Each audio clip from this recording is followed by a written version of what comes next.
ছুটির দিন এত খারাপ যাবে কখনো কল্পনাই করিনি। হ্যালো এভরিওয়ান, চলে আসলাম নতুন একটা ভিডিও নিয়ে। আজ শুক্রবার, আর তোমরা হয়তো জানো যে আমি শুক্রবারে স্পেশাল কিছু করতে চাই এবং দিনটা সুন্দরভাবে উপভোগ করতে চাই এবং আমি পড়াশোনাও করতে চাই। তো পড়াশোনাটা যাই হোক মোটামুটি হয়েছিল। আজ কেন দিনটা খারাপ গেল সেটা আমি শেষে বলবো, এবং না বললেও তোমরা বুঝতে পারবে যে কেন আজ আমার দিনটা এত খারাপ গেল। তো 1 ঘন্টা পড়ার পরে আমি একটু হেভি নাস্তা করে নিয়েছিলাম। হ্যাঁ, এটাই আমার কাছে হেভি নাস্তা, আর আমার কাছে সব থেকে সহজ নাস্তা। সকালে আমার নাস্তা তৈরি করতে খুবই আলসেমি লাগে। আচ্ছা, তার কিছুক্ষণ পরে আমি চলে গিয়েছিলাম ডিম পোস্ট করতে। তো এখানে আমি নিয়েছিলাম কোয়েল পাখির ডিম। এটা আমার সেদ্ধ খেতে ভালো লাগে, তবু আজ ছোলার ভয়তে আমি এটা পোস্ট বা অমলেট যেটা বলে সেটা করব।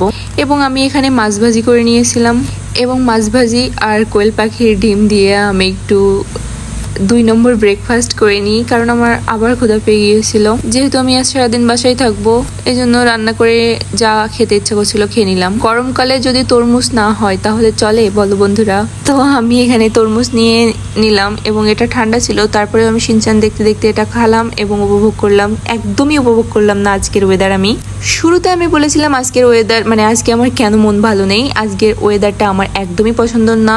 না বৃষ্টি, না গরম, না শীত, কেমন একটা ভ্যাপসা ওয়েদার, ভ্যাপসানো একটা গরম যেটা বলে। তো এই ওয়েদারে আমি একটু তরমুজ খেয়ে আমার মাথাটা ফ্রেশ করার চেষ্টা করছি। তারপরে আবার আনহেলদি ঘি টোস্ট নিয়ে নিলাম।